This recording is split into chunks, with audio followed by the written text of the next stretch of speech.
नमस्कार, मैं श्रेया शुक्ला, आप देख रहे हैं वीक न्यूज। स्मृति ईरानी अपने बेबाक अंदाज के लिए जानी जाती हैं।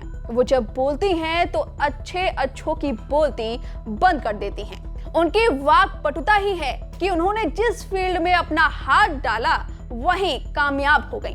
फैशन की दुनिया से लेकर टीवी इंडस्ट्री में झंडे गाड़ने के बाद अब राजनीति में वो परचम फहरा रही हैं। उन्होंने अमेठी जैसी कांग्रेस की परंपरागत सीट में जाकर राहुल गांधी को ललकारा और कांग्रेस के किले को ढहा दिया। नतीजतन राहुल गांधी को अमेठी छोड़कर केरल जाना पड़ गया।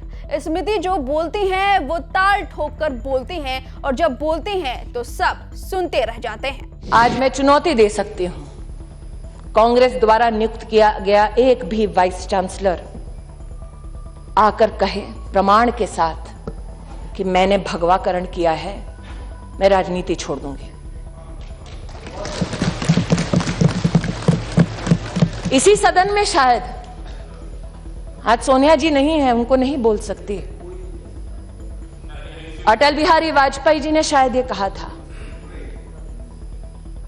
कि भारत कोई भूमि का टुकड़ा नहीं है, एक जीता जागता राष्ट्र पुरुष है। अटल जी ने कहा था कि ये वंदन की धरती है, अभिनंदन की धरती है, ये अर्पण की भूमि है, ये तर्पण की भूमि है। इसकी नदी नदी हमारे लिए गंगा है, इसका कंकड़ कंकड़ हमारे लिए शंकर है। हम जिएंगे तो इस भारत के लिए और मरेंगे तो इस भारत के लिए, और मरने के बाद भी गंगा जल में बहती हुई हमारी अस्थियों को कोई कान लगाकर सुनेगा तो एक ही आवाज आएगी, भारत माता की जय। ये स्मृति ईरानी की वक्तृत्व कला का ही कमाल है कि बीजेपी नेतृत्व की पसंद है और उन्हें मोदी सरकार के कार्यकाल में अहम मंत्रालयों की जिम्मेदारी मिली है।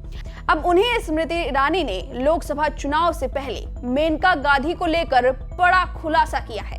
हालांकि ये खुलासा करने से पहले उन्होंने माफी भी मांगी है और कहा है कि ये उनकी परमिशन के बगैर बोल रही हूँ। दरअसल अमेठी में अगले चुनाव की तैयारियों में जुटी स्मृति ने कांग्रेस और गांधी परिवार की फिर से पोल खोलनी शुरू कर दी है और इसी दौरान उन्होंने गांधी परिवार पर बेहद गंभीर आरोप लगाए हैं।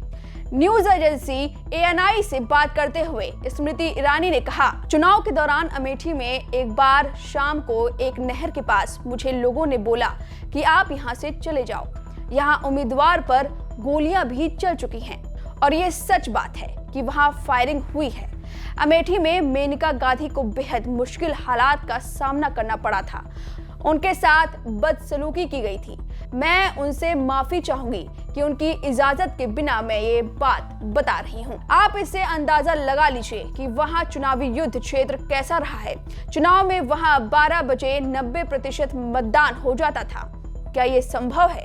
हमने वहाँ लगभग चंबल जैसी स्थिति का सामना किया है। वहाँ लोग बेहद डरे हुए थे, वे पानी का एक गिलास भी देने से घबराते थे। आपको बता दें कि अमेठी में 2019 के लोकसभा चुनाव में बीजेपी उम्मीदवार के तौर पर स्मृति ईरानी मैदान में थी। उन्होंने इस चुनाव में कांग्रेस नेता राहुल गांधी को 50,000 से ज्यादा वोटों से हराया था। स्मृति ईरानी को इस चुनाव में 4,67,514 वोट मिले थे, जबकि राहुल गांधी को 4,13,394 वोट हासिल हुए थे। स्मृति ईरानी को कुल 49.71% और राहुल गांधी को 43.86% वोट हासिल हुए थे। आपको बता दें, अमेठी नेहरू गांधी परिवार की पारंपरिक सीट रही है और इस सीट पर हमेशा से नेहरू गांधी परिवार का ही दबदबा रहा है। संजय गांधी, राहुल गांधी, सोनिया गांधी के बाद राहुल गांधी इस सीट से जीतकर संसद में पहुंचे थे। हालांकि पिछले चुनाव में हार के बाद राहुल के इस सीट पर चुनाव लड़ने के आसार बहुत कम है, लेकिन फिर भी कयास लगाए जा रहे हैं कि राहुल एक बार फिर से इस सीट पर स्मृति को टक्कर दे सकते हैं।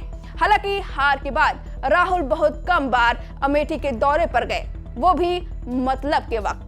एक बार वे हार की समीक्षा करने के लिए फिर विधानसभा चुनाव के दौरान गए थे।